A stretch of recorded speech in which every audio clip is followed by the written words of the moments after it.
What's going on, everybody? You made it to another weekend here. Here we are, ready to keep you company. Let me turn this down. Jesus Christ. Thank you guys for joining us again. Before we get started, don't forget you guys can always follow us on the social media scene. You can find us on Twitter at @theblown_save, on Instagram at @theblown_save, and don't forget you guys can still reach out to us at theblown_save podcast@gmail.com. Remember, everyone, it doesn't take a lot to support the show. Hitting that like, subscribe, bell, or share doesn't cost you a thing, and it helps the show tremendously. And as always, give us that rate and review if you're in the mood. What's going on, compadre? Not much. Saturday night, and it's feeling right. Hey, you're actually here with me. It's kind of exciting.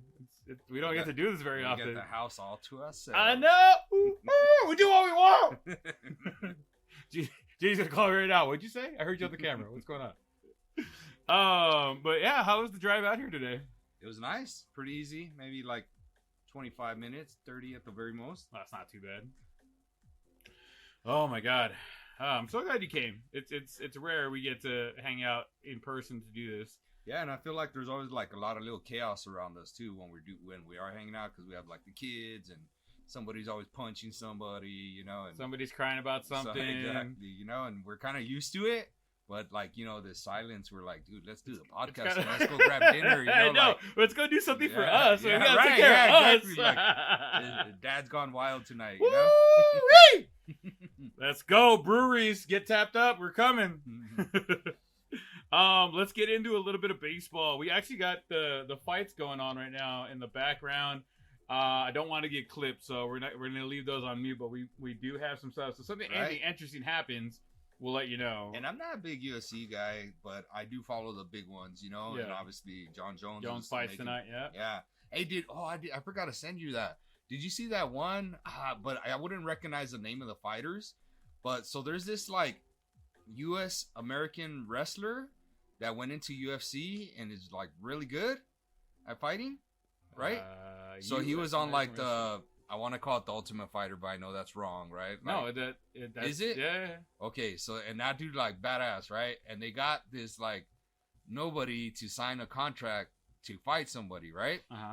So then that dude somehow got partnered up with him, but then that dude bailed because he got hurt in like a training session, right? Okay. Like the U.S. wrestler guy, right? And so then that dude was like all happy, like, oh, okay, I'm gonna have to get out of it. Who's Jones fighting today? Do you know? Off the top of my head, I couldn't tell you. I know I clicked on the damn link or whatever. It's John Jones versus Valles. This is Madre Brent. Well, why?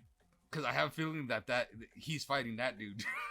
Oh no! That's why. I like the story is crazy, dude. So, John Jones is fighting Cyril Gagne.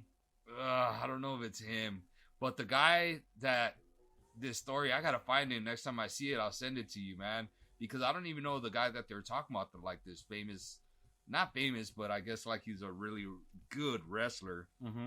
He won like, I don't know, like NCAA championships or U.S. Olympic gold or something like that. Yeah. Something like that. And then he went into like the Ultimate Fighter for UFC, and he was like getting dudes to tap out like quick, right? Right. And like I said, this other dude, he got signed up to basically fight him, and he didn't even know who he was fighting. When he found out, he's like, wait, well, what? Who am I fighting? You know, because that dude was on the Ultimate Fighter, and he like struggled to like survive the Ultimate Fighter. Yeah. And this other guy was basically like knocking dudes out left and right.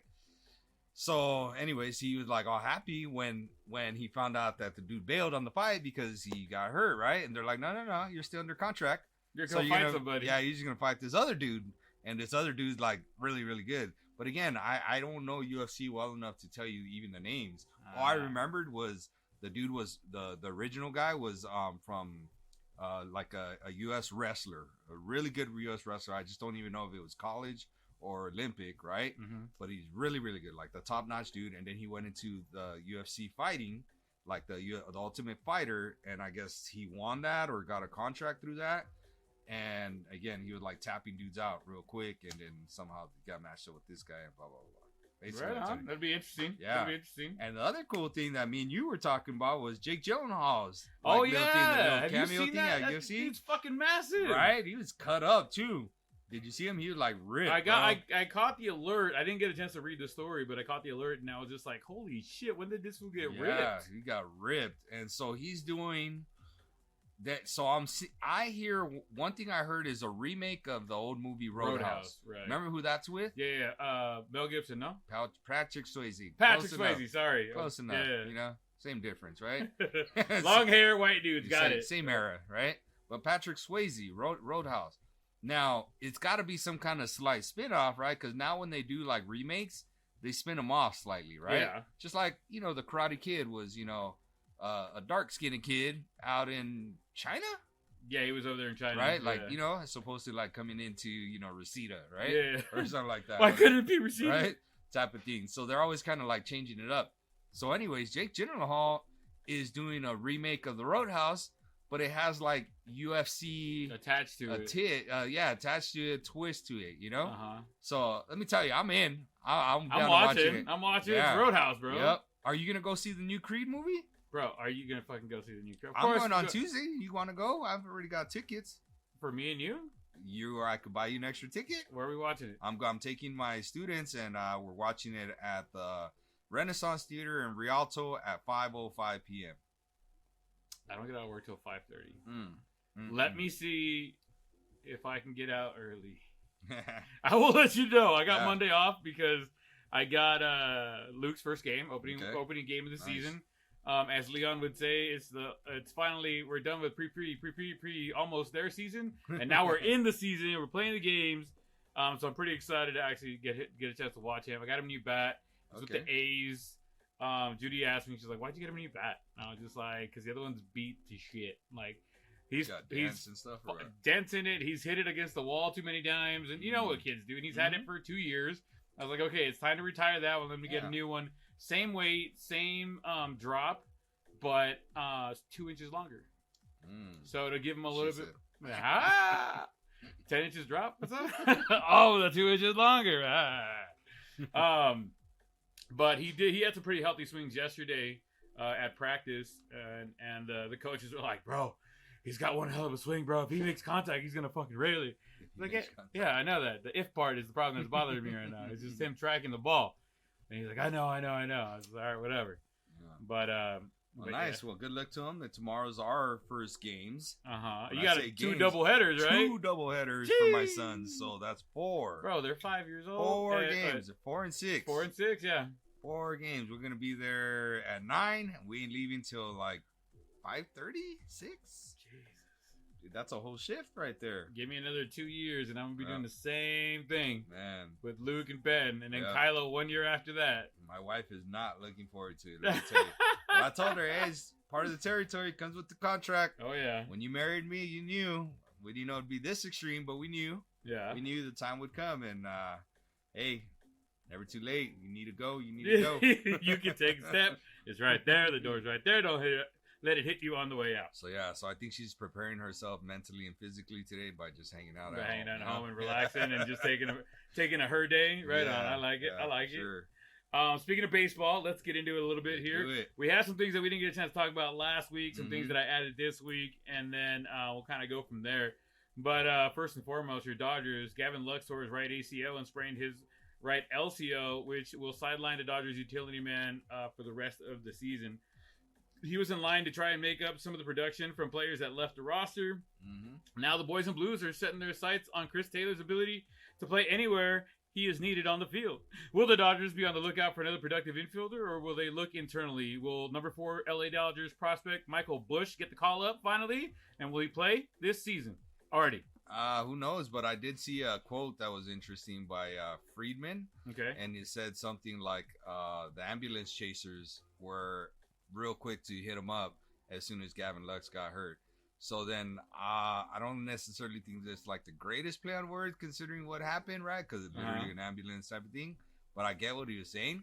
So for those of you guys that don't know or don't understand, right, is people that had a player to be able to trade, we're hitting up the Dodgers because the Dodgers have good prospects, right? Yeah. So they're like, hey, looks like you might need an infielder, right?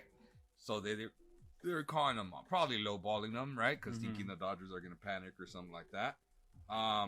But then, so that was one. And then the other one was agents were hitting him up too, like, hey, my dude's still available, you know. If you want him, he's there, you know. He's in the best shape of his life. Oh my god. You know? Yeah, so yeah, that type of deal, right? So I thought that was interesting, but the Dodgers aren't panicking. Neither am I. But you know what? I don't know what's gonna happen. It's spring training. I think they're gonna see, hey, let's let it play out. Maybe a prospect steps up and jumps into the mold. Everything's changed. You know, the game's changed now. Yeah. Like they just baby these prospects all the way up, and now they don't let them just like go in there and learn trial by error, right? Trial by fire, right? Type of thing. So I kind of feel like maybe they might go back to the old ways, type of thing. Did you see? I found it very interesting. Vargas, I forget his first name right now, from the Dodgers, the rookie, right? Okay. That they're having that dude play, but when he goes to hit, he's not allowed to swing. Yeah, and he's already 4 walks. Yes. And people know he can't swing. I saw the announcers on that one. They were like, the other team knows. Like, everybody knows he's not allowed to swing. He just goes in there, and he's earned 4 walks. Yeah. You know, one of the ones that I was listening to, it said he's already had 3 walks, and let's see what happens here. Can they throw this man a strike? And he got walked on 5 pitches, like, because they threw 1 strike. And I was like, what the fuck? Like, this guy just keeps getting on base. They're like, at this point, he's going to make the roster just on his on-base percentage alone. Right, yeah. And he's a dude that I think they had him playing at third, and I think he's a dude that, obviously, because Turner left, Turner's gone, yeah. He's going to be playing there. So what's going to happen is, we have Miguel Rojas. We got him in a trade, I believe. I think it was trade from the Marlins, and he was originally with the Dodgers, right? But he's a pretty slick fielding defensive shortstop, and anything we kind of get from him hitting wise is just a bonus, right? Put him at 9, whatever, and whatever happens. And then at second base, we got basically Max Muncy. You know what I'm saying? So now I get it. In my opinion, you can't play Max Muncy there the whole damn year. Right. Homeboy ain't gonna last, right? Type of thing. But still, like, on paper, if you had one game, you got Vargas at third. You got Rojas at short, Muncy at second, and Friedman at first. That's not bad, dude. And then you got Chris Taylor saying, "Hey, Muncy, don't hurt yourself. Hey, Vargas, you're just a rookie. Like." So I don't. My opinion, I'm not panicking. Yeah, do we have like elite guys? Gavin Lux wasn't elite anyways, right? But we're hoping that he would take that next step forward. Right. And next step forward would have been like, like 15 to 20 tanks and, like 70 plus RBIs and, maybe 80-ish runs and some solid defense, right? 270 batting average and maybe a 350 on base percentage. Any of those plateaus, I think, would have been a win for Gavin Lux, Now, the bad thing is, because I was talking to my buddy George Martinez. Shout out to George, who I know who hears this podcast here and there. George is like, oh, dude, you're just giving up on Gavin that quick? I said, it's not that, George. I said, it's like, remember how old he is, right? I get that he's still like youngish, but now he's done for at least a year. Then it takes another year to really fully get your groove back, right? Because look at Acuna last year. Acuna came back last year and he played almost a whole year, but he was taking games off and he just wasn't that same dude. He wasn't right? Acuna. Yeah. He wasn't Acuna. Like, he had moments where, oh man, he was Acuna, right? But I think this year, Acuna is going to be a dog, right? Like, I think he's going to challenge the 40-40 club again, right? Like, I think he's going to be that dude, which is what he was kind of doing before he got hurt. But last year, he wasn't that dude, and that's the same thing. I think Gavin Lux has never been that dude, Like, yeah, in the minors, I guess he was always just a big prospect. Yeah. But he's never been that dude, right? Like Acuna actually was. Yeah. So now, it takes a year, right, to recover. Then it really takes another year before you're really yourself. So we're talking about 2 years. I don't even know how many years he has on his contract, but now we're talking about what? You're age 27, 26? And in baseball, you're in the middle age right there. Yeah, like that's your prime years, but you're already talking about like you already got your experiences and your ABs and stuff like that, and then you're hitting your groove for about 3 solid years there. So I don't know, man. I just don't know. I'm not giving up on the dude, but it's different from like a pitcher. You know what I'm saying? It's so different, dude. So different. Because they're expected to play every day. The pitchers are not. They can stretch it out a little bit. Yeah, exactly. And really, like pitching, you control the ball, right? Like what are you gonna do while you have your torn ACL? You can't hit, dude. You know, like little fielding drills. You know, like I don't know, bro. Watch video. You know what I'm saying? Like, what do you really do to like get the feel of baseball? You know, Yeah. it's different, dude. Different. So I don't know, man. I don't know. I feel like the Dodgers have been getting hit by like the major injury bug lately, right? Because last year Muncy wasn't that dude, right? Because of the elbow. The elbow, yeah. And then of course we lost Bueller right away, and now we won't get him till next year, basically, right? They say the end of the year, but again, look at Dustin May, just like last year. Dustin May came back last year, wasn't that guy, right? Same thing. That's the same thing I'm expecting with Bueller. Like, he's gonna come back and he's gonna be all right. He's gonna be better than most, right? But he's better, not gonna be that guy. Yeah, he's gonna be better than anybody not named Shohei on the Angels, right? Type of thing. Am I right or am I wrong? I mean, I'm not saying you're right or wrong. All right. So, you know, but he's just not going to be that guy. Dustin May this year, I expect to take a step forward, though. Yeah. I mean, he needs to be our number 3, right? Like, because it's really Urias is our number 1, in my opinion. Like, 100%. He's the only major leaguer with back-to-back 20-game. How long do you guys have Urias locked up for? Just this year. I think he's up for a big contract at the end of the year. Dodgers give it to him? Or they have to. That's it. Yeah, because Kershaw, his best years are behind him, you know? Like, he's still elite when he pitches, but he doesn't pitch that often, you know? Like, now he's a veteran on a pitch count, you know, type of thing, an innings count. Yeah. And he's a year-to-year kind of dude, and realistically, he's probably going to play for Texas, you know, because Texas is going to need pitching. They're going to be willing to overpay like they did for a whole bunch of the players they got right now, you know? And they're just like, it's worth it. Like San Diego, like, hey, just to get the fans out, just to get the new stadium, blah, blah, blah, right? Like all that stuff. So, I don't know, man. But, yeah, Urias is 1. Kershaw's 2. Kershaw's a limited 2, meaning, like, if we get, I don't know, 150 innings out of him, that's a good year. Because he ain't getting us 200 innings. He's going to try. Right, he's going to try, but he ain't going to get it. 150, and I'm happy, right? Dustin May's got to come in and eat up a lot of those innings. And Gosselin. I know Gosselin had a very, like, crazy good sick first half, right? Yeah. But he's really not that kind of guy, right? He just was like catching all the breaks under the sun. Now, is he going to be a very serviceable number 4 starter? Oh, yeah. Yeah. I also think part of the reason I feel like the Dodgers were trying to, again, fix his rest and get him ready for the playoffs. That's part of the reason we lost in the playoffs, because they didn't let these dudes play it out. Like, man, nobody used to baby him and say, hey, you know, you're hurt, right? You look a little hurt. You need a little, you know, stand on the DL type Look at how many times so many more players nowadays hit the DL or hurt or whatever compared to what it was before. They didn't get babied back then. Nope. Yeah, man. So I feel like Gosselin got babied and we paid for it in the playoffs, you know? Like, because he just wasn't ready. He wasn't, like, clicking all cylinders, kind of how he was in the regular season. Yeah. But still, he's a great 4, you know? And then we got soft tossing Syndergaard topping out at 92. Well, he said he's trying to get his velocity up. Yeah, so. Lost his thunder stick is what he did. It probably that probably is what it is. Right. Shit, man. Have you seen that new stuff with the PitchCom and Max Scherzer? That was awesome. So for those of you guys at home that don't know, so the PitchCom is basically a like radio transmission device between the catcher and the pitcher. The catcher hits a couple buttons, and the pitcher gets the acknowledgement in his baseball cap, right? There's a little microphone. It'll say, like, 1, up, in, whatever. You know what I mean? Where they want it. So the pitch and where they want it placed. Well, this year, Max Scherzer, to kind of combat the pitch clock and all the new rules that they added into it. He likes to pitch fast anyways, but now he's going to take it to a whole another level. So he's calling his pitches during the game when he's ready to go. So he's letting the catcher know, like, hey, this is the pitch I'm throwing. Get ready. Here it comes. And then they throw the pitch. He gets it back. All right, I'm throwing this now. Let's go. Like, it's very. He struck a guy out in 18 seconds, I believe it was. No. That's not him. So the dude that struck out in 20 seconds was from the Yankees. I believe it's Wandy Peralta. Okay. He struck out a Pirate. But Scherzer, and you are kind of right, but you're not saying, I guess, the whole thing. Okay. So a lot to combat these hitters who are stepping out and resetting clocks and blah blah, calling timeouts, right? No, you're good. Okay. What he's doing is he's being in the set position to pitch.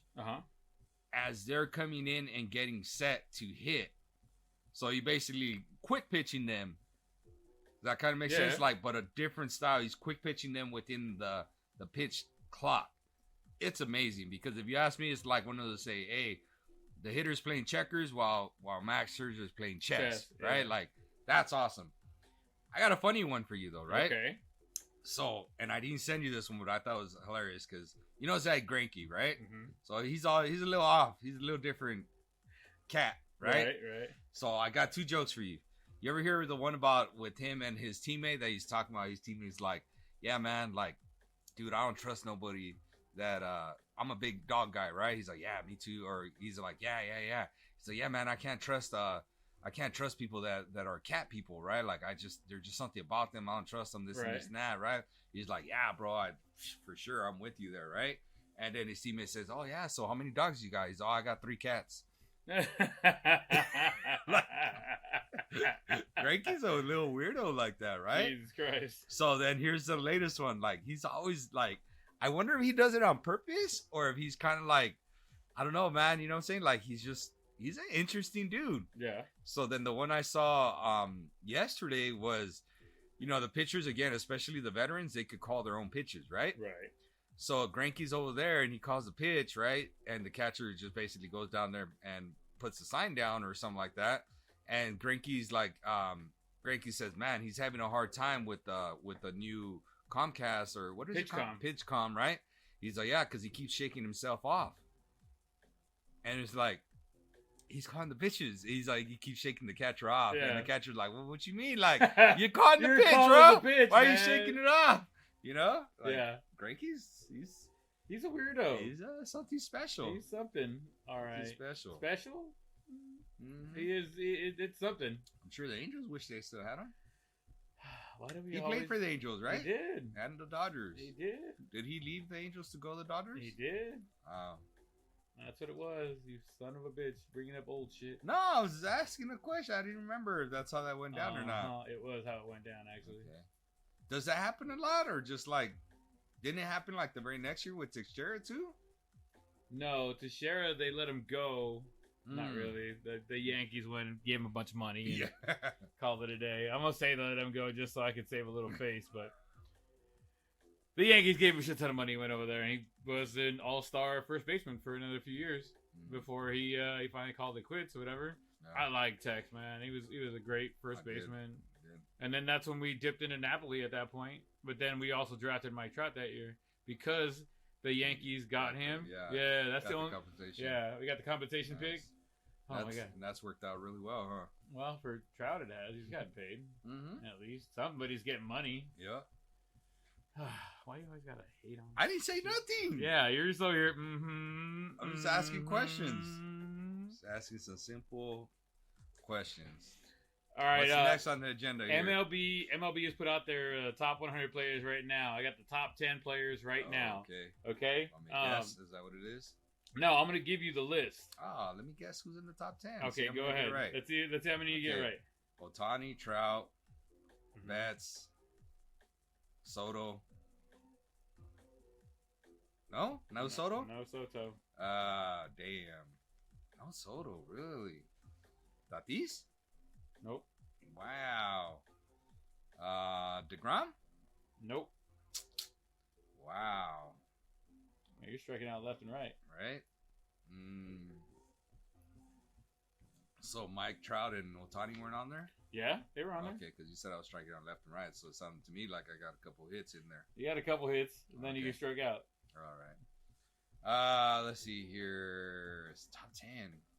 Who'd be the top 10 dudes I want on the team? And I would want Soto, bro. I don't care what anybody says. I'd want Soto in a heartbeat. Bats for sure, like I said. Bats is in there. Yeah. Pitcher. There's no pitcher? Not a pitcher. Besides Ohtani, obviously. Oh, yeah. Okay, so no other pitcher. I would want DeGrom in there. But I think it's because DeGrom's been hurt and he's still, again, coming into this year, with a little lingering injury. So that's... So you had 3 out of the top 10 right now. Okay. Acuna? No. Wow, no Acuna? Nope. Goodness gracious. They better not say Correa in there. No. Okay. All right. No Tatis. No Machado's got to be in there. Yes. Arenado. Yes. Goldschmidt. Yes. Hey. Now you're boom, hitting. boom, boom, boom, boom, boom, boom, boom. That's 3-4 in a row right there. Right? I don't know how many. How many That's I've got six it now. together. That's 6 out of 10. Yep. Ooh. There's more guys. There's 4 more. Tell me some teams. No. Come on, at least No. league. Baseball league. That's the league. Come on, American League or National? Yes. Give me a division. Purple. Let's go. Purple? Ain't no purple. This is the random answer that I like the give Diamondbacks? you. No. I was like, Goldsmith's not there anymore. I know. I was like, Tel Marte? No. You know?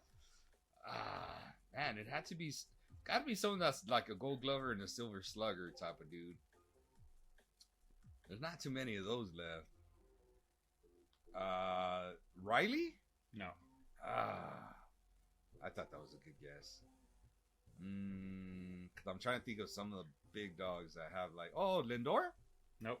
Really? No Lindor? Wow. That's robbery right there. You're messing up left and right, sir.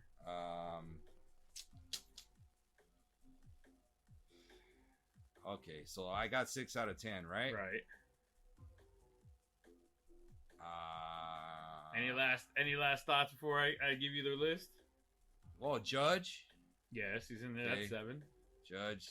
Cole, because he said no pitchers. So he's American League MVP. Who was the National League MVP last year? Was Goldschmidt. So I already said that one. So I'm 7. So there's only 3. You got the last 3, and it's 10, 9, and 8. Oh, so it's gonna be a little hard, huh? Yeah. You think I don't know. I figured you'd get them, but really, they're not Dodgers, right? Who knows? Freeman's Freeman's in one there. of them, I wouldn't put Freeman in top 10. He is number 10, actually. I wouldn't put him in. That's what made me think. Maybe Freeman gets in there at 10 because he's a Dodger. But I mean, not me as a Dodger. Like I told you, I'd put Soto in top 10. I'd take Soto over Freeman. So it leaves me at 9 and 8. Someone better than Freeman, huh? Freeman. One of them made a big move this winter. Went to a different team, I believe. Trey Turner? Nope. I believe he's in the top 20, but it ain't. Bryce Harper? No. Bryce is not in the top 10? Not in the top 10. Wow. Top 20, I believe. Woo. Man. So then, God, don't tell me it's an asterisk in there. Come on, give me that. If it's an Astro in there, it is. Then it's gonna be the hitter. I just don't remember his name right now. The MVP of the World Series. Yeah, and I like that dude. Yordan Alvarez. Yeah, Yordan. All right, you got one more, number 8. And it's a dude that made a big move this year. I believe, yeah, he's in a different team this year. Big hitter. Not Bogarts, right? No, not Xander. Okay. Big hitter? Broke out this last season. Oh. Put himself on the map. I think he's always been a good hitter, but he put himself on the map this last season. Wow. You put pressure on me there, Coach. Oh, Jesus Christ. Yeah, I feel like you got me. You stumped the Schwab there on that one because I think you used him in MLB The Show a little bit. You got somebody better pretty quickly, but he was a nice starter guy. Oh. Jeez, I would have put Lindor up there. He's broke. Come on, compa. Everybody at home's like, come on. Come on. Give me an NL or NL. National League. Honestly, it didn't even help. But I believe he was in the Central. NL Central, and I believe now, if my memory's correct, I'll double check before I say something that's completely wrong. Yeah, man, that's pretty good. 9 out of 10. That is. I mean, you had about 18 guesses, but no. Well, yeah, 18. So I'm batting 500. Yeah, that's not bad at all. I don't think you would have hit that. We all know I'm a better hitter. This is true. This is true. Good Lord. Good. I'm trying to go to his stats right here. Broke out NL Central. Move teams. Did not move teams. I was wrong. I thought he did. I heard he was maybe he was going to move, but he's not. He did not move. NL Central though. So NL Central it's the Phillies. No, they're the East. It's the. I'd want to do all this without looking at my phone or anything. I'm with you. I can attest. You're right in front of me. Give me the name of the teams in the NL Central. Remember? NL Central? Just because I haven't eaten, so that that's one fine. beer is like gotten to me. Like it's getting to me too. I'm trying to play. Where we at here? The Braves are in the East too, right? Hold on. What team makes up the son of a bitch? I'm all kinds of wrong. It's the AL Central. Oh, bro. I still wouldn't be able to. But I know who. But he didn't move teams, right? No, that's what I said. He didn't move. So it's the Royals, the White Sox, the Tigers, the Guardians, and the Twins. Okay, so I think I know who it is before you said that, but I don't think he broke out. I think he was already a good player. I said he was Ramirez. Yeah, Jose Ramirez. Yeah. See, Joe Ram. And the reason is because you said, you used him. Yeah, and I love J Ram. Yeah, I don't think he broke out, but you're right. He put himself on the map this last week. He was whacking it. He was 30-30 a couple years ago, compa. You know, so in order, we have Freeman at 10, Alvarez at 9, Ramirez at 8, Goldschmidt at 7, Arenado at 6, Manny Machado at 5, Mookie at 4, Trouty at 3. The first time since he's been on the rankings that he's not 1 or 2. Mm-hmm. Aaron Judge at number 2 and Shohei Ohtani at number 1. Right, well, that makes sense. Ohtani for sure. Well, Trout's slipping, homie. His defense ain't what it used to be. It used to be. I agree. You know, and he doesn't stay healthy on the field. You know, I mean, when he's there, he's the best. Right. Besides, in my opinion, look, I had to say besides Shohei because Shohei plays two sides of the ball, bro. He's on another level. Like he's on another level. He's a video game character. You know, like, you know what I'm saying? Yeah. Like, there's no one other than the natural that's been like him. There was no one greater. Yeah. So Babe far. Ruth is the closest that's ever been. I don't think we're ever going to see anyone like that again. I know that. I never thought we would see someone at his level. Yeah. And it's pretty crazy because a content creator for MLB The Show said he's I think his name's Prado, right? That he goes by. Uh-huh. But he's a big Yankees fan. Right? Okay. And obviously Judge won it. He's like, dude, Shohei should have won. If Shohei hadn't won MVP the year before, right? Shohei would have won by a landslide. He had statistically a better season the last year than he did the year he won the overall. He had a better, for sure. Because home runs, he had more home runs the year before, but I mean, he still had good home run numbers. He has good power numbers, and he had even crazier pitching numbers this year. Like, wow, dude. I mean, I can't wait to see him in blue next year. Ain't gonna be. I'm telling you right now. Put a mark on it. My dad and I were talking. Hey, Pop. Sorry I didn't answer the phone, but we're obviously doing a show right now. But me and my dad were talking, and he said, "Hey, don't discount it. Watch, the Angels are gonna give him the money." I said, "Dad, we're gonna be broke." they will offer him the money. This is true. But you think he's gonna look at Trout? And I'm not trying to be mean, but like, you don't think he'll look at Trout and be like, Trout took money too, right? But he's in the right situation. Like, I get it why Trout did it, right? He should have been paid. But Ohtani's not homegrown like Trout is. You know what I'm saying? Yeah. And I see Ohtani say like, nah, man. Sorry, coach. I'm partial winning. You know what I'm saying? Like, he's going to get big money to go to a good team, Brent. Oh, absolutely. Like an established team. Like a team that wins at NL West every year. That's my sales pitch. We will. Hey, I'm gonna go. We're gonna say no to that sell right there. We're gonna go pay full price. That's what it is. Next up, compadre, we have the top 10 or the 10 oldest players in baseball right now. Can you?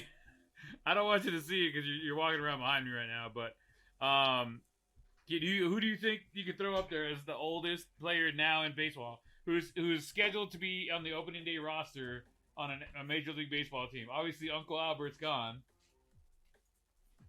Who would you throw out there as first one? I would say maybe Greinke. He's got to be in there now. Let's see here. Greinke's been playing for a minute. Greinke is not on the list. Oh, Zach Greinke is at 8. Woo woo! He's 39 years old. There's 7 older motherfuckers than him. Yeah. Miguel Cabrera? Cabrera's on there, yeah. Woo woo! He's not the oldest, though. He's I number didn't say 5. oldest. I know. He's number 5. So we said Miguel Cabrera. Kershaw's actually young, so I don't care what people say. He's actually... He just looks old. Yeah, he's got a lot of wear and tear. He's one of those guys. In the shoulder, arm, all that stuff. You know what I'm saying? But, so I got 2. Most of the times they're pitchers, man. These older cats, most of the times The they're number pitchers. 1 guy, he's a pitcher. I'll tell you that. He's a pitcher. Number 2. Verlander's got to be in there too, right? He is. Okay. He is. He's Verlander? number 4. Yeah. Verlander.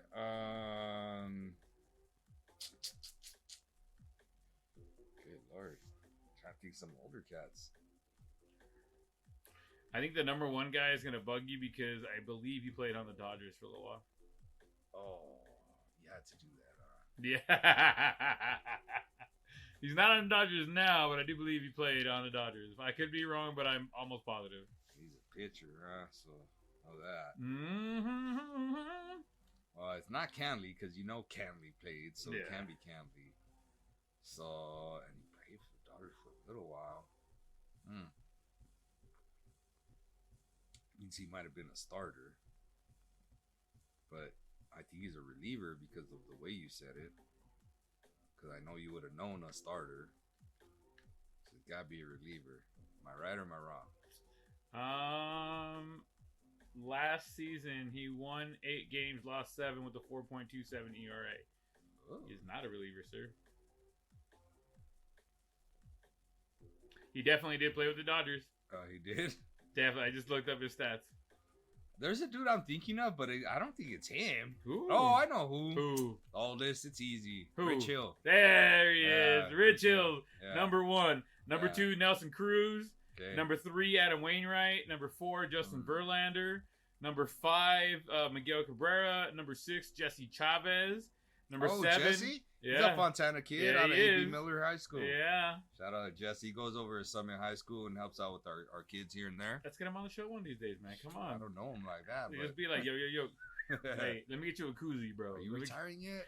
He lives in Pomona. Does he? Yeah, up in the Oh, hill, like the snap. nice part of Pomona. Oh, Like the- Pomona / Claremont. Yeah, the unincorporated part of Yeah, Pomona. there you go. Joey Votto at number 7. Zach Greinke 8. Charlie Morton at 9. And rounding out the top 10 oldest players that should start on an MLB roster, Mr. Craig Stammen, right-handed pitcher for the Padres at age 39. Dude, I had a lot of those, man. You did. You had some good. You had about And 4 or 5 I had of a those. higher contact percentage on that one, right? Honestly, you did the top 10.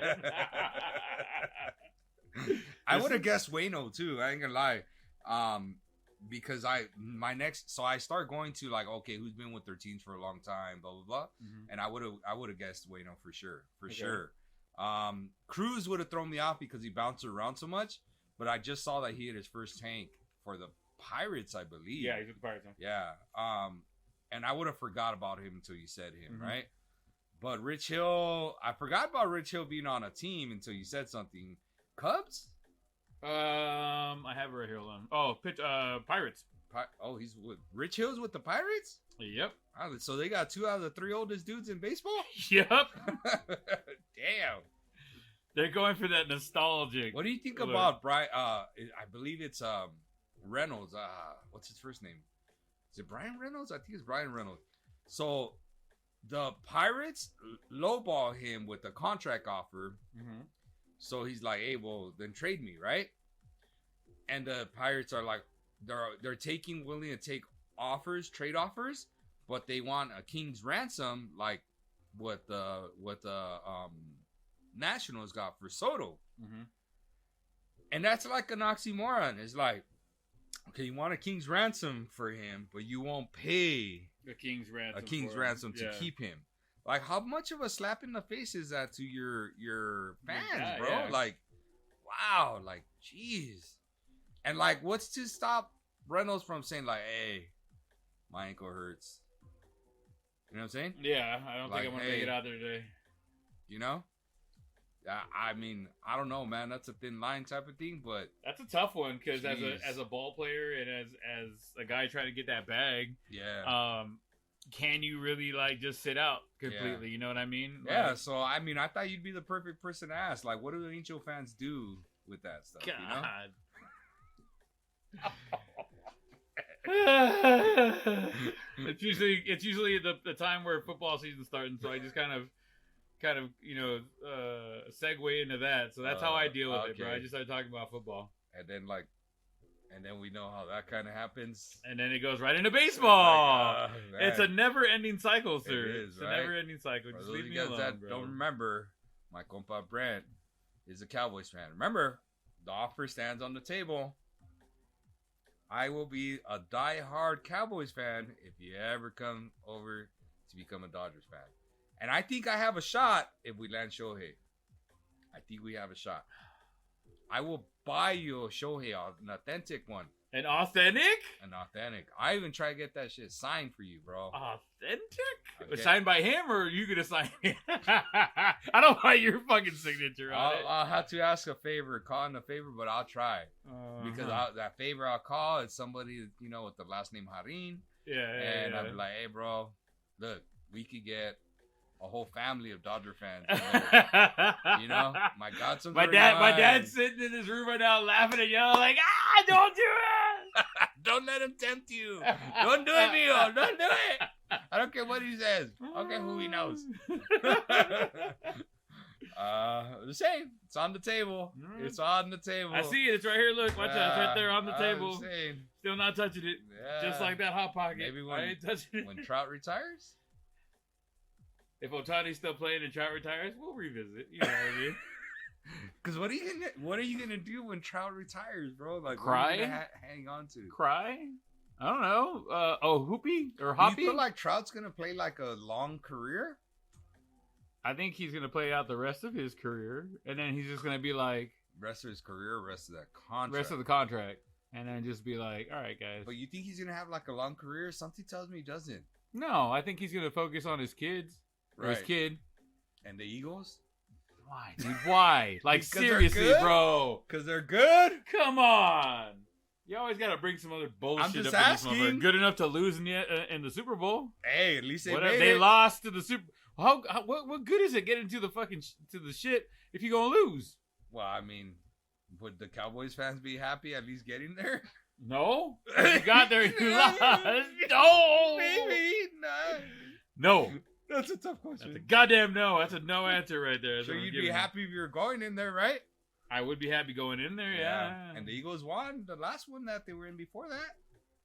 Just saying. They won one since Why do you have Cowboys. to hurt me so much every time? I'm just saying. Compa. I'm just saying. I would feel that same pain as you if you were coming over. I would, because I'd let it. Let it sink in. You let it sink in. I'd open up the doors. Let it in.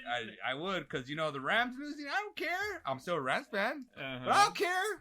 Like Dodgers lose. Yeah, I care. Yeah, I care. I can't talk to him for more than 5 minutes. If Dodgers lose. Jesus Christ. Man. But Rams lose. I don't care. Yeah, those guys suck. So what? I'll say it, they suck.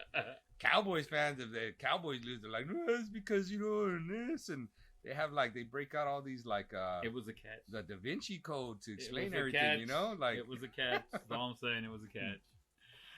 Let's get into some of the new rules right now. If you guys have been watching some of the spring training videos or games, there's some new rules that you guys have to be looking at, and one of them in particular, the shift restrictions. People are already finding ways around it. Right. We'll get to that one here in a second, but the first things first, we're gonna talk about the pitch timer. So 15 seconds with an empty base, 20 seconds with runners on. Hitters get one timeout per plate appearance, must be in the batter's box with at least 8 seconds left, ready to hit. Not just in the batter's box, but in the batter's box with 8 seconds left, ready to hit. We've already seen this come up in a spring training game. Bottom of the ninth, 2 outs, runners loaded, and the batter wasn't ready to hit with 8 seconds. He thought the pitcher got called for a pitching violation. He started walking down the line. He's like, yeah! And then they're like, no, Dick, you're out. No. Did you see the one too where they called a ball and a strike on the pitcher and the hitter because neither one was ready? No. Yeah. So obviously I play MLB The Show. They're like, hey, someone told this umpire to start with quick counts because it's 1-1 count, right? I thought that was pretty damn funny. Mm-hmm, or the one with Correa where Correa would because you can't leave the box, right? So Correa started doing his routine, leaving out, and you literally see Correa be like, "Oh damn, I can't leave the box," and he regrouped and got in there. Yeah. To hit. There was another one where all interesting stuff. Scherzer, obviously, we talked about on that, where he's like ready pitch, type of thing. And he's actually using the fact that the hitter only gets one timeout per plate appearance. Mm-hmm. So he's been using that to his advantage. He'll be ready to pitch, and he'll just stare at the batter, waiting for that pitch clock, because he's like, okay, they're either gonna get ready when I'm ready, or they're gonna call a timeout. And then once he calls a timeout, I'm gonna quick pitch him all day long and throw him off the game. And I think Scherzer especially is using that to his advantage, and I don't know how long it's going to take, but all the other pitchers need to be paying attention to that, because one timeout, how many times the batters go in there and call timeout 3-4 times an at bat, right? I don't know. I get that MLB is trying to shorten the length of the game, right? But at some point it's starting to feel like a little bit more like a circus. It is. They're figuring it out. And I wish they would have said, "Hey, 1 year in spring training." Yeah, we're gonna try it. Yeah, implement it in MLB and figure. But come back, we'll revisit it, we'll tweak it, and then next year we'll start implementing. Yeah, it, did you see the college one where the dude was screaming his lungs out for a timeout? Yeah, and they refused to give it to him. Yeah, like that, and then that homeboy started his swing, because a lot of times they take a swing, but that dude was like, timeout, for mama. Type of thing, right? He was on time. Yeah. So that was another interesting one. Or what we started talking about was I believe it's Wandy Peralta of the Yankees. He struck out a Pirate. I don't remember who the hitter was. I didn't recognize the name. In 20 seconds, bro. 20 seconds.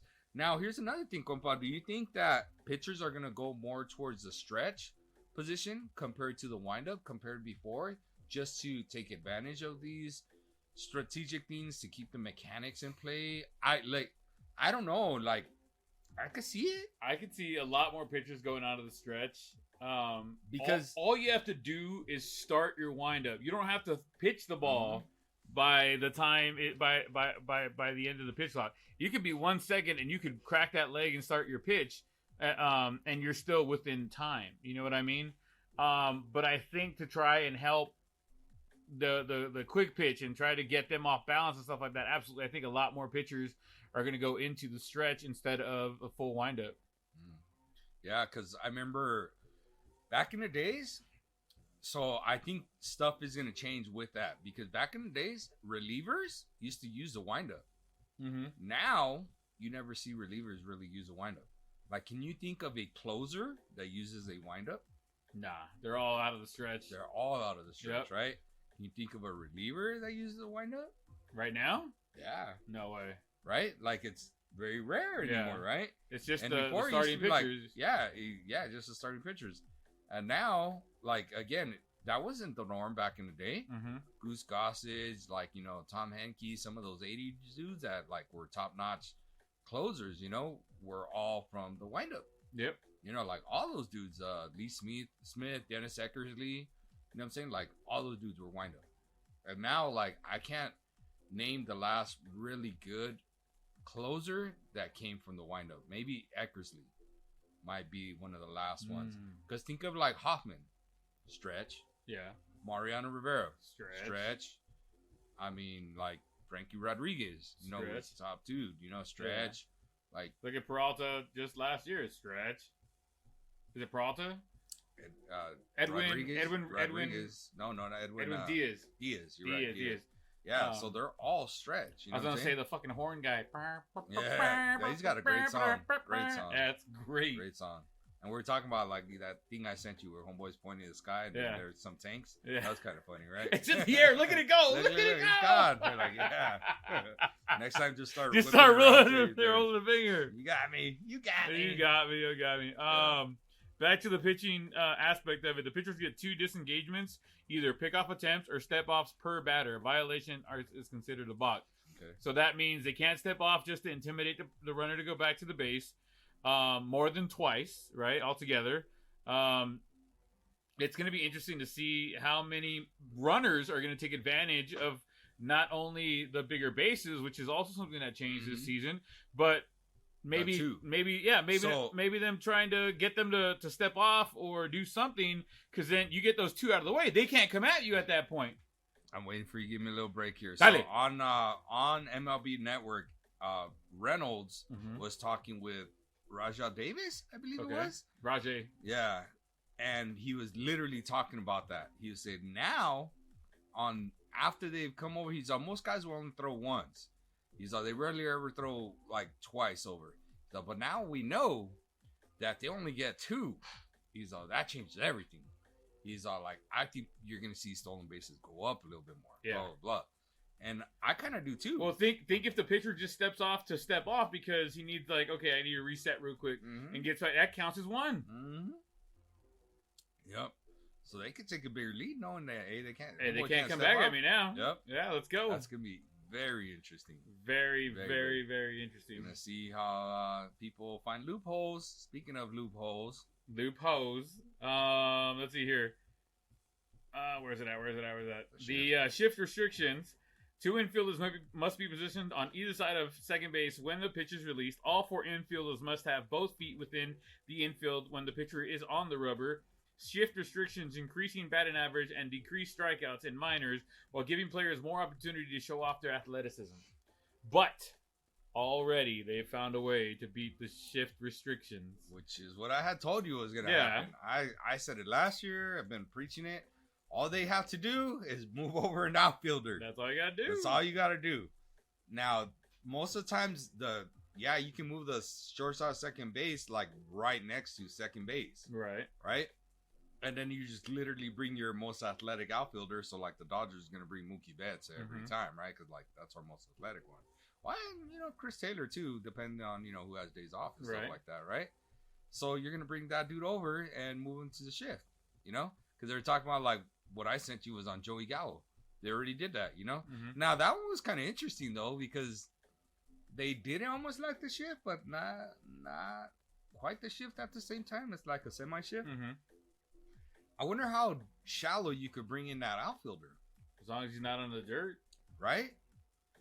But they had that. Did you see the outfielder was pretty deep in there, though? Yeah. Well, they had them stacked right behind each other, but one was real. The right fielder was deep. Yeah. And then the center fielder, I believe, is the one that came in. Yeah, but he was pretty deep, too, though, compared. And I thought, man, they're still going to get him. Like, if this dude even hustles out of the box, he'll be out. Yeah. However, on the memes on the underneath, I'm not the memes, but the comments on that, I saw that. They said, man, they could put someone that's selling popcorn out there as an extra dude, and that homeboy's still going to strike out and hit 180 for the year. And I'm like, that's pretty funny, though. It's fucked up. Because he does strike out a lot. Very true. Like, they talk about the shit. Like a Cody Bellinger, okay, but like Joey Gallo, that homeboy strikes out a lot. Like, feast or famine on that one. Right, yeah. Bigger bases I talked about. First, second, and third base increased from a 15-inch square to an 18-inch square. The bigger base is expected to have a positive impact on player safety. Distance reduced by 3 inches from home to first, and from home to third reduced by 4.5 inches from first to second and second to third. Bigger bases reduce injury events near the bases by more than 13% in the minors. So those bang-bang plays at first base, man, they're not going to be as bang-bang anymore. Yeah. I don't know. What do you think about the bigger bases? Bigger is better, right? Pero I don't know, bro. I don't know. I mean, it helps with the injuries, I guess. It's going to be because they get to go when people dive or slide to the outside. It gives you more wiggle room. Okay, you know what I'm saying? What I'm curious is a lot of people they'll over slide and over dive. So I'm curious to see how that plays out. You know what I'm saying? Because there's more room to touch, basically. Like if you go over. So I don't know. I didn't see it help on the play today that I thought was awesome. Was somebody from the Padres? I couldn't tell who the Padres were, who it was, but they stole second, and I think Ketel Marte was playing like shortstop, and he pretended to run to the outfield like if the ball got past him, and the dude stepped off a second for a hair, and he tagged him on the butt. Boom, he's out. Like, bro, hey, extra base didn't help you there, right there, Yeah. I was a right-handed hitter, so I couldn't tell who it was. And I want to say it was Will Myers, but I know it wasn't Will Myers because Will's not on the team anymore. But he was built. Cronenworth would be the other one come to mind, but it was a right-handed hitter because of they had the mouth guard thing, you know. Oh yeah. So I knew it was a right-handed hitter, but I didn't recognize him. I don't know who it was. But that was interesting. Yeah. Moving away. Anything else from baseball before we move into basketball and one of the biggest conversations that keeps happening, and we're gonna get into it right now. Yeah, baseball. I just thought that Apple Taco home run I sent you was pretty damn impressive. Who hit that? Oh, I forgot who it was that sent you it, but man, that thing was pretty impressive. He hit it out of everything. Oh, Green from the Detroit Tigers. Dude, that dude hit it out of the stadium. Yeah. But to the opposite field. Yep. That's why I was just like, whoa. You know, because that's a shot at for a right-hander. Yeah. And he went opposite field. And like, wow, that was impressive. That was impressive. So I like seeing these dudes that, you know, are, because a lot of times Green got a chance. He got a little, you know, as they say, a cup of coffee up in the majors last year, right? So then once, it feels like there's all this hype once they get to the majors. And then once they make the majors, like the hype just goes away. And it's like, okay, what youngster can we talk about now again, right? And Green was a dude, you know, Wander Franco was a dude, right? Like Adley Rutschman. And now if you notice, they're not hyping those dudes up. They're looking for the next guy. The next dude to hype up. That's supposed to be like a big old thing, you know, type of deal in coming up. But like, man, dude, that kind of power is like, woo, doggy. I'll take him. You know? Sign me up today. Yeah, for sure. All right, let's get into some basketball. Before we get into the debate, LeBron James breaks the all-time scoring records not too long ago and is a top 5 all-time assists leader. Mm-hmm. I know he always said that he wanted to play a season or two or whatever where he could with Bronny when he comes up. Mm-hmm. Right? Will he end up playing with him? Yeah. I think so, you know, because, I mean, LeBron at that point might not be a starter, but he could be a bench player. You think LeBron will be okay being a bench player? On the same team with his son? Yeah. Yeah. For sure. I have no doubt about that. Yeah. All right. I would say, yeah, for sure. Like, he does play, because I think he wants to do something that no one else has ever done, and that really, like, most people only think of the Griffeys that's ever done it, you know. I can't think of any other father or son that got to play together at the same time. Yeah, so other than the Griffeys, you know. Bronny still got an uphill battle, though, man, you know, because, I mean, I think he's going to get one of those no matter what. Someone's going to pick him up because he's LeBron's son. Is he a dog? I don't know, man. His little brother's way bigger than him. Bronny's good. You know what I'm saying? Like, he's not bad. He's going to be a pretty damn good college player. But he's like the third best player on his own high school team, you know? Gotcha. So it's like, but, of course, his high school team's really good, you know? But, you know, so it's just like so many factors, you know? So many factors. I think Bronny probably just spends that 1 year, maybe 2 in college, and then someone drafts him type of deal just to get LeBron and to get that publicity. Because I could see, like, a weak-ass team that needs, like, the publicity that they're just bottom of the league feeders, and they say, you know what? Hey, Bronny's there. Last round. Nobody's picked him up. We'll draft him. Because you know his dad's going to come over. Be right there next year. We're going to get fans. You know what I'm saying? Yep. Like, dude, that's going to happen. You know, that's going to happen somewhere. So, yeah, dude. So, Bronny will get that now. Is that the best situation for Bronny? Nah. I don't know. But that's going to happen somewhere, dude. Yeah. You know, you look at some of these whack-ass teams, you know, like that. I mean, the Clippers, you know, obviously, you know, they're the redheaded stepchild here in LA type of thing. But they still at least get players and compete, you know? Yeah. They might fall on their face, you know, like type of thing with them, you know, because Kawhi, you know, load management. I'm glad they got Russell Westbrook and not with the Lakers no more. Yeah. I was seeing that Russell Westbrook, bro, has not won, or his team has not won the last 24 starts that he's been a starter. Crazy, that's great. Right? The only thing I love about Russell, there's only one thing I love about Russell Westbrook. Mm-hmm. Okay. Russell Westbrook Ford, when I bought my truck for the house. That's the only thing. Bought the truck. It's that Russell Westbrook Ford down in Anaheim somewhere. Interesting. They made me a deal I couldn't refuse. All right, let's get into the big one. All right, Michael Jordan versus LeBron James. Who is the GOAT? So Stephen A. Smith said it best, right? Okay. He said, people feared Jordan, Mm-hmm. but respect LeBron. And I agree. And then they talk about, like, they had the Jordan rules for Michael Jordan on the Detroit Pistons. And the Detroit Pistons, like, tipped their cap to him and say, like, dude, that we didn't let that dude get into there. We would foul him. We would hit him, and they'd call foul on us. And he still got up every time and came at us. You know, they talked about, like, you hear all these stories, dude, about Jordan, right? Like, Barkley talked about, like, the first time he realized Jordan was, like, something different, right? Mm-hmm. So him, Barkley, Jordan, and Chuck Daly went and go play 18 holes, right? Round of golf. Right.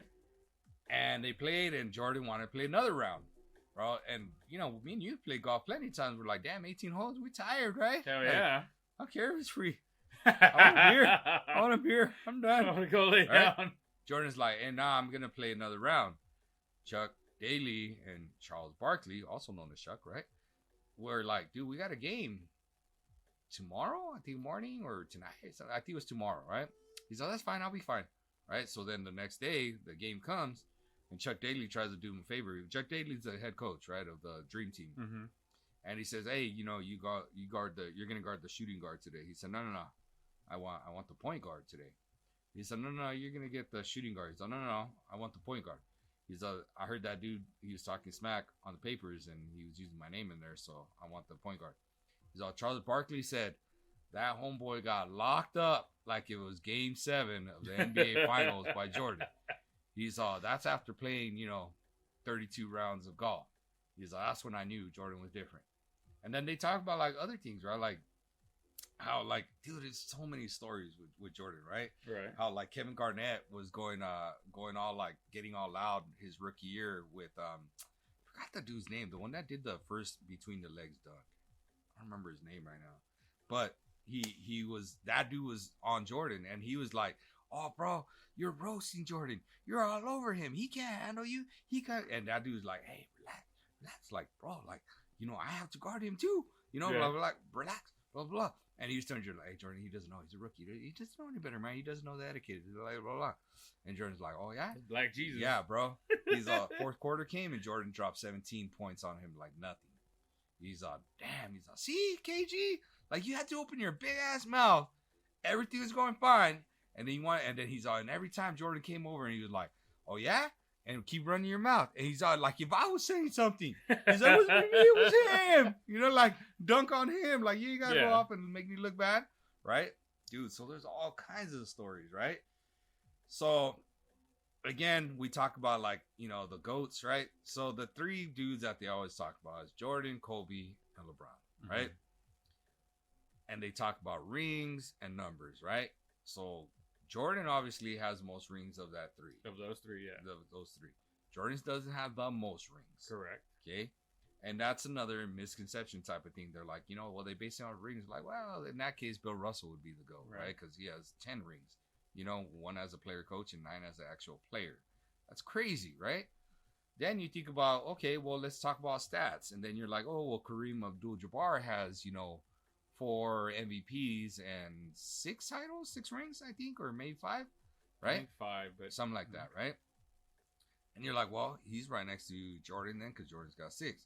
Then they talk about, like, Jordan, like, well, Jordan's got 6 rings, and he never lost the NBA Finals. Like, yeah, but then that dude never made it past the second round, other than the times he won the NBA Finals. So you're like, okay, right? And Jordan, and then the arguments, are Kobe. They're like, okay, well, Kobe won it basically as with 2 different sets of teams, and he had essentially 2 Hall of Fame careers because you know how he switches numbers. Mm-hmm. You're like, okay, so you make the argument there, right? And then Kobe was really the first dude, come out of high school to really do a lot of stuff like that. Right. You know what I'm saying? I believe he's the first high school dude to win a ring. I believe he won one before Garnett. Garnett did win one too, and I don't know if Malone. No, but Malone was a JC player though, junior college. Not Carl, but the Moses Malone. But anyways, so then they talk about LeBron, right? LeBron he's in my opinion. Here's the thing. I think he's surpassed even the greatest expectations they had for him. Because remember, this dude was hyped as the chosen one as a sophomore in high school. Mm-hmm. And look at the career he's had. Is he the GOAT?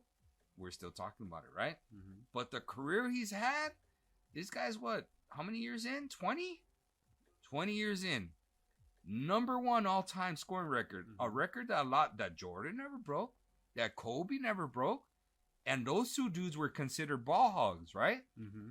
Kobe has, 3 scoring titles? Jordan has, I don't know, countless, 8, 9, 10, right? Whatever. You know how many LeBron has? Not many. I can pull it up here. No, you take a wild guess, compadre, without looking at that little computer. 3. 1. Okay. He has 1 scoring title, NBA scoring title. Dude, that to me strikes me as like the Hank Aaron of scoring, right? Mm-hmm. Like, where Hank Aaron never hit 50 home runs in a year and for a long time was the home run king. You know what I'm saying? Yeah. Like, and this is where it gets deeper. And you mentioned it because I gave you those numbers, right? He's number 5 on the all-time assist leader. Mm-hmm. He's probably going to finish 3 by the time everything's said and done. 3. Bro, that's unbelievable. Like, Kobe and Jordan aren't there. Right. You know what I'm saying? Now, they talk about, LeBron lost a whole bunch of NBA Finals. Yeah, but did you see the teams he took to the NBA Finals? Can you name, like, another all-star on that team that he took and lost to the NBA Finals? And in fact, one of the times he won it the next year, the Golden State Warriors, they didn't beat LeBron, that they had to go and get Kevin Durant just to beat LeBron James. You know what I'm saying? Yeah. Like, dude, like, I get it. Now, to answer your question, who's the GOAT? LeBron. LeBron is not the GOAT. Okay, the GOAT is Michael Jordan. He's the one that set the standard. He's the one that set the bar. That kind of makes sense? Yeah. But who's the king? That's LeBron. This is how I'll counter with that, right? They say that LeBron is the greatest overall basketball player to play the game. Sure. I agree with that. But he's not the greatest to ever play the game. Okay. Jordan's the greatest ever to play the game because of everything. I had the opportunity to, as you did. We grew up watching Michael Jordan and seeing him play, in person, not in person, but like as kids or whatever. And I feel like a lot of this generation that's been growing up has been watching LeBron James, and they're like, dude, there's nobody greater, this and that, yada yada. I don't know how many times I've heard people be like, oh, dude, LeBron's better than everybody. I'm like, well, in the league right now, absolutely. And even then, like, there's a few people that I would say you might want to watch your mouth around this guy and that guy and Giannis. And, you know what I mean? Yeah. you might want to watch your mouth around those guys. But I think somebody said it really well when they said, I think LeBron's the greatest overall basketball player to ever play the game, but Michael Jordan's the greatest basketball player, period. Sure, I like that. Yeah. We've said it before, like right? I said, one's the GOAT, one's the king. There you go. Hey, there's a table of all the greatest players, and they both have seats at that table. Yep, they're both, if it's square, they're both sitting on one end. I like it. Maybe. I don't know, man. Kobe. Kobe'd be pissed.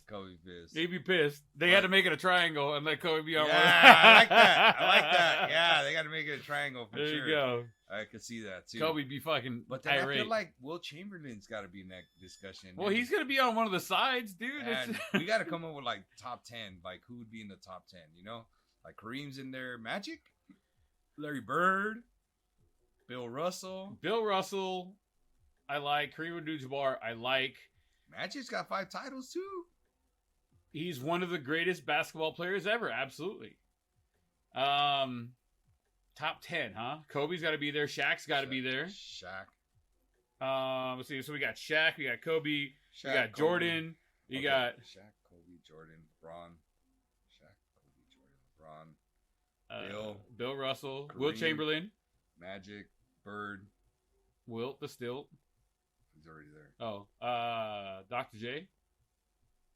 He only won 1 title. Okay, well then we'll skip him. Who else you got? We got 2 more spots. I'd have to really sit. I don't know. It'd be a tough one to get those last two. We were talking about LeBron's teammates versus Jordan's teammates, right? Sure. Jordan's best teammates, the best teammates, right? Scottie Pippen, Dennis Rodman, Horace Grant, Steve Kerr, and Tony Kukoc. And then let's see here. The Jordan's best teammates on the road to winning 6 NBA titles with 0 losses, right? Those are his guys. LeBron James' best teammates on the road to winning 4 rings with 6 finals losses. Dwayne Wade, Anthony Davis, Kyrie Irving, Chris Bosh, Kevin Love, Iguzagos, Zydrunas, Iguzagos? I don't know how to say his name, dude. Anderson Vallejo, these are honorable mentions. J.R. Smith, Kyle Korver, Rajon Rondo, Tristan Thompson, Dwight Howard, Mo Williams, Kyle Kuzma, and Richard Jefferson. So if we're looking at the best teammates that they've had, I mean, granted, LeBron's playing a lot more games. When you play 20 years in the league, you're going to have a lot more teammates. You know, Sure. Jordan only played a certain amount, and he took that time off to go play one of the greatest games in the world, baseball. Mm-hmm. You know what I mean? And he was trying to be as elite as he could there before he came back. Right. And even then, when he came back and the Bulls were losing, he almost got them back in the playoffs, which was hilarious. But then he came back that following year for a full season, won 3, and called it a day. I feel like LeBron's had many more better teams to kind of support him on the way through his career. Once again, if you play that long, you're going to have more teammates that way. As far as the accolades go, Jordan's got 6 championships, LeBron's got 4. Jordan's got 5 MVPs, LeBron's got 4. Jordan's got 6 finals MVPs, LeBron's got 4. All NBA team, Jordan's got 11, LeBron's got 18.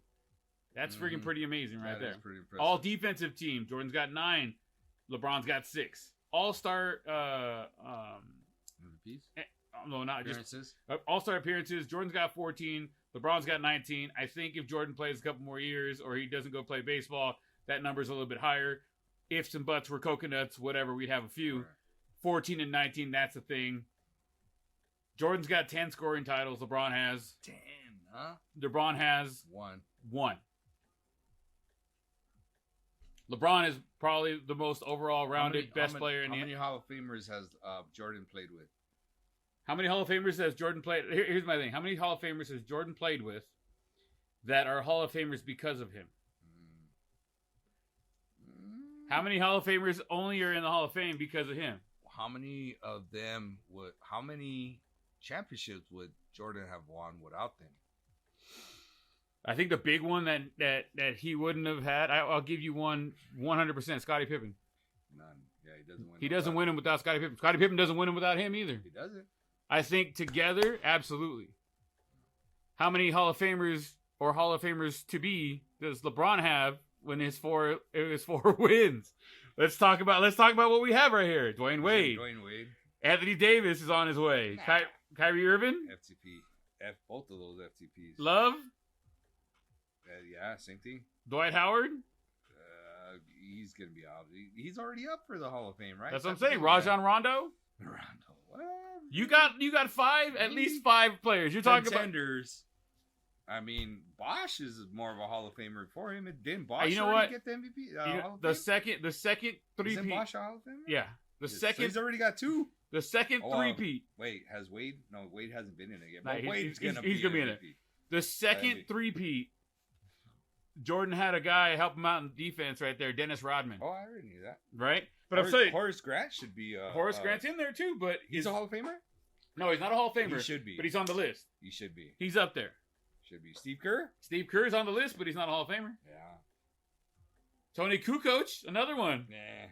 I mean, here's my thing, bro. If Kukoc, if Yao Ming is a Hall of Famer, why isn't Kukoc a Hall of Famer? Oh my God! Yes. Come on, Tony dude. Kukoc should be a fucking Hall of Famer. 14.1 points per game. Just a fucking animal. Jordan came out. They did a Tony Kukoc documentary in Australia because that's where he's from. No, he's not from Australia. I thought he was from Australia. I don't think so. He's from somewhere. Yeah. Right, Eastern European, wherever. He's not from the U.S. Right. Okay, and they did a. I think he's living in Australia now, is what it is. Okay. But they did a documentary on him, and they had asked a few teammates of his to come out and say some things, and Jordan came out, and I got to paraphrase a little bit because I don't know word for word verbatim. Jordan's like, of course I'm gonna go over here and talk about Tony Kukoc. I'll take Tony Kukoc all day long. As much as I can't win most titles without Tony Kukoc. Mm-hmm. Tony Kukoc should be sitting in the Hall of Fame with me. Yeah. He's like, I'll take him right now. Let's go. You know what I mean? And Tony Kukoc was like wiping a tear off, like, oh shit, dude, I didn't know he felt that way about me. Right. He's like, and Jordan was like, we went through the trenches, like we went and did this together. We fought in these wars together. That's my brother. I'm gonna be there for him. Of course, I'm gonna be here and talk about him. Right. And it's just like it only makes sense. Yeah, I just think if Yao Ming's in there, bro, Tony should be in there because Yao Ming did nothing to win a title. Yes, they're like, oh, but he helped like open that gate to the east. Yeah, to the east. Like, dude, Tony was like the first international player that you could think of was like, oh damn, like this homeboy won a title, and he was like a key contributor. Very much so. You know what I'm saying? Like, yeah, dude. Yeah. I think so. You know, now the dudes that open the floodgates are definitely like Tony Parker, Mano, and obviously Dirt. Those are dudes that open the floodgates, right? But Tony Kukoc is like one of the pioneers. He's a pioneer, yeah. Great word, pioneers for sure. I think, and I'm gonna stick with that, right? I think LeBron is probably one of the most overall greatest players to ever play the game of basketball. But I think the greatest player to ever, like, nobody. I mean, he nicknamed himself the King, right? King James. I don't know about nickname, but they you know what I mean. They got how many names for Jordan that was given him out of fear? That's Black Jesus. You don't talk to Black Jesus like that. Like, hey man, you don't anger him. You don't talk to him about it too. Like LeBron really talks about himself to get him up there. Yeah. Now, I think it's part of the era. Like, I think he's like one of the dudes that spearheads all that. And that's why these guys are the way they are, right? And Jordan, like, he never said, like, man, you know, I'm the greatest. I'm this, and that. He'll say, like, oh, I was a hard ass. Like, you know, well, yeah, I want to win. Like, this is what it takes to win. Mm-hmm. Like, the rest of the numbers. And I heard a coach once say something like the numbers and the accolades you get at the end of it will be there as a result if the team wins. Right. You know what I'm saying? Like, the accolades are going to be there if the team wins. You're just naturally going to be there because it takes that kind of effort, those 30-point games and those 40-point games, 50-point games, that type of stuff, right? Yeah. Like, they're naturally going to be there. One of the things that has been brought up, like LeBron's getting checked by the league for the flopping and the kind of going out a little harder than... like going down a little harder when it's not that bad of contact, whatever. And people are like, look at him, man. Like the man can't get fucking blown on before he's hurt and something's wrong with him. Jordan, you know, food poisoning, 103-degree fever, goes out there and wins a championship. Wow. I don't know about that.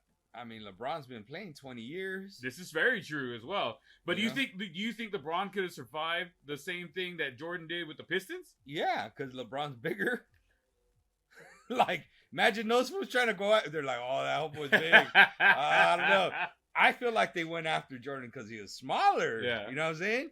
But LeBron's built like a tight end. I'll give you that. Right? Well, like they always say LeBron could go play for Dallas and be a tight end. Yeah, right. I don't know why Dallas, but okay. You know, he's a Dallas Cowboys fan. I know, but he's a Cowboys fan. Yeah. He was a Cowboys fan until that stance with Jerry Jones, some kind of issue, but he was a Cowboys fan. Yeah, we should look into it if you're a Cowboys fan. I don't know because I haven't committed yet. You know, again, but I know he was a Cowboys fan. But yeah, dude, like you asked me, I think LeBron would have been fine in the 80s. I think the big difference is he wouldn't have had like the social media he has now, and you wouldn't have seen him crying as much like he does. You know, but everybody talks about like Jordan used to cry for fouls too. You know. Kobe, I love Kobe. Kobe cried for fouls too. Yeah. You know what I'm saying? Now it just feels like everything's just over accentuated, you know? Yeah. But dude, I definitely think LeBron would have fit in the '80s. In fact, I'd be like, they've been seeing that dude. They would have seen a Charles Barkley figure dude doing what in the air what Jordan was doing. Yeah. Now the thing is, in my opinion, is LeBron doesn't have the finesse game that Jordan and Kobe had. You know what I'm saying? Like he does it, but it looks like a tight end doing it. You know what I'm saying? Like he does it, but it's not smooth. But man, he looks strong and ferocious when he's doing like his dunks and when he's going at that basket. Man, he looks like a train on tracks, bro. Absolutely. Like wow. Like you see that dude and you're like, wow, I ain't gonna get in his way. And you ask me, do I think he'd survive? Yeah, he'd be just fine. He'd be just fine, babies. Yeah. I got some cool little stats for you right here. All right. So we talked about Jordan and LeBron, their championships, right? Jordan had 6, LeBron had 4. Yep. We talked about the seasons now. So LeBron 20 and counting, right? Michael Jordan had 15. Of those 20 seasons, LeBron has made the playoffs or played in the playoffs 15 times. Of those 15 seasons that Jordan's played, he's played in the playoffs 13 times. Of the 20 years LeBron has been in the league and counting, LeBron has 19 All-Star games. And Michael Jordan, of the 15, he's got 14 All-Star games. Okay? Season MVPs, obviously Jordan's got 5, LeBron's got 4. Finals MVP, Jordan's got 6, LeBron's got 4. NBA, all NBA first team, LeBron's got 13, Michael Jordan's got that 10 spot. Anybody else feel like Brent's repeating some of these stats? I am, but I got to read some of this stuff. All defensive first team, LeBron James, 5 of those bad boys. Jordan, 9. Mm-hmm. And you got to think, LeBron has played 20 years, so that's only 5 years out of the 20. Jordan, 9 out of the 15 that he's played. Mm-hmm. All defensive player of the year. LeBron ain't won nothing. Scoring leader. Wait. You missed one. Jordan won one defensive player. That's what I'm saying. LeBron don't have one. Jordan's got one. Yeah, okay. They both got the rookie of the year. And for the steals leader, Jordan's got 3 of them of the 15 years, and LeBron doesn't have any. Jordan has averaged 30.1 points per game over his 15-year career. LeBron 27.2 in the regular season. Okay, so some of these stats are skewed, in my opinion, right? Why is that? Go for it. You haven't talked about passing numbers. How many assists? Assists per game was next. No. I swear to God, it's right here. Wait. I'm not even arguing about that. How many assist titles does Jordan assist have? Leaders. LeBron James got 1. I asked Jordan. Jordan's got none. Okay, and how many did LeBron got? 1. All right, there you go. Okay. Just like, and I'm just trying to be fair. Right. He's got 1. Absolutely. 1 is better than none. Assists per game, LeBron James got 7.3 to Michael's 5.3. Steals per game, 1.5 for LeBron, 2.3 for Michael Jordan. Okay. Blocks per game, they're in the dead heat at 0.8. I don't know how you have 0.8 of a block, but okay. Okay. That's impressive. In total stats, we already know that LeBron's got Jordan beat all time in points to this date. What about percentages? I don't have percentages. I have actual numbers. I'm curious about the field goal percentages because I wonder who has higher free throws, higher. Oh, you know what? I lied. It's right here. Field goal percentage. I'll tell you the 2 numbers, and I want you to tell me who's who. Well, somebody's got a .505 and somebody's got a .497 on the field goal percentage. .505? 505. That's 50%. Field goals. Then that's going to be LeBron. LeBron James. Michael Jordan at .497, just under 50%. Yeah. 3-point percentage. We got a 3.4 or .344 and a 3.27. 3.4 and a 3.2. LeBron's got the higher one. He does. LeBron's at .344 and Michael Jordan's at .327. Free throw percentage, .735 and .835. I'll put Jordan at .835. That's a goddamn right. Man, it's like you know certain things, right? Remember, he's got a computer in front of him, folks. This is very true. I actually have 2 computers in front of me. Only one that I'm looking at the moment, but all right. Best season, no game minimum. Who has the best points per game in a season? It doesn't matter what season.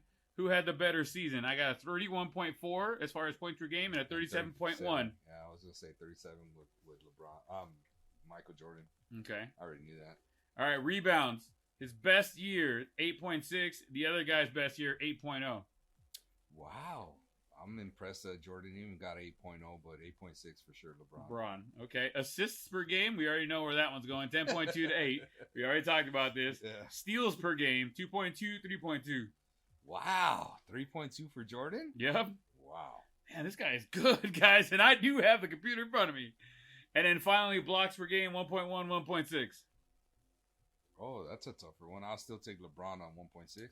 That's a wrong. Michael Jordan's got 1.6. His 1988 season, he averaged 1.6 games, 1.6 blocks per game. He finally got one wrong, people. Right? He is not perfect. He's only a man. He's a man. He's not a machine. Not a machine. All right, now we're getting to playoff stats. Stats per game. Mm-hmm. Points per game. We got 28.7 and 33.4. I want to talk about the playoffs, but the regular season. Playoffs? Yeah, I get it. That's good, though. That's good stuff there. That's a Rebounds per game. 9.0 and 6.4.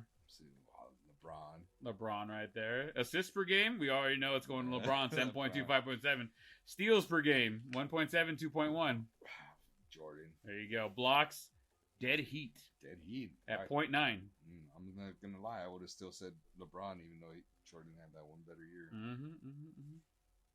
Let's see. I mean, we have to look at this one thing, dude. Total games so far, 266 to 179. We obviously know who's played more games. It's LeBron, right? James, yeah. But it's also the expanded playoffs, too. Mm-hmm. You know what I'm saying? Like, it used to be... Dude, I used to love when the first round was a series of 3. Yeah. You know what I'm saying? Like, that was like 1 versus 8 for a series of 3. Anything can happen, bro. Mm-hmm. Like, anything. So that's less games right there. Now they do it more obviously for the money and stuff like that. Right. You know, not the players themselves, but like the league. You know what I'm saying? So, you know, of course, look, Jordan's not going to play as many. And as far as I know, again, he didn't go very deep into the playoffs besides the ones he won, you know? Right. So, yeah. All right. So, after all that, we still saying what we're saying? I still think LeBron is the king and Jordan is the GOAT. I like it. I will never. I don't want people to think that I don't believe that LeBron is a great player. Is one of the greatest players. I believe he is probably the greatest all-around player to ever play the game of basketball. 100%. So hear me when I say that. But I do believe Michael Jordan still is the greatest to ever play the game of basketball. That makes sense? Yeah, for sure. Do you like that saying? Do you like that one? For sure. Will you agree with me on that one? I will agree. I'm kind of sad Kobe's not here because I'm sure Kobe would be fucking crying about it and shit. Yeah. All right. So we've decided, Jordan, you won. LeBron, you're doing your thing. Kobe, you're in there at a close third, bro. Don't even trip. I know you're looking down from heaven trying to talk some shit, but hey, nobody worked as hard as you did ever, I think. And that's why your name is still synonymous with one of the greatest players in in NBA history. Mm-hmm. But straight up, top 2 right now, ever, I should say, would probably be LeBron and Michael, not in that order. Unless you go 2-1. It hurts me, but I do think, Kobe's 3, man. Yeah. I do. LeBron doesn't break the all-time scoring record. I think Kobe's still 2.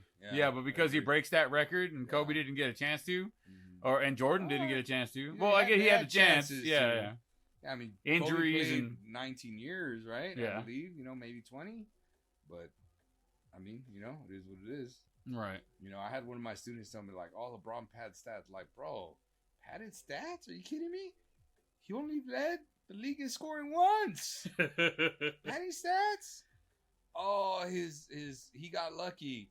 I'm like, yeah, I'm sure he got lucky 4 times winning NBA titles. You do know he was the dude that won those NBA titles, right? Yeah, he was also the dude that lost those NBA titles. At least he's there. He was there, yeah. It's one thing being there. It's another thing winning, won though. Some, and he won 4 of them. Don't be kicking He was there and he won 4 of them. He was there and he won 4 of them. Kobe, no, everybody forgets. Kobe lost 2 titles, too. Yeah.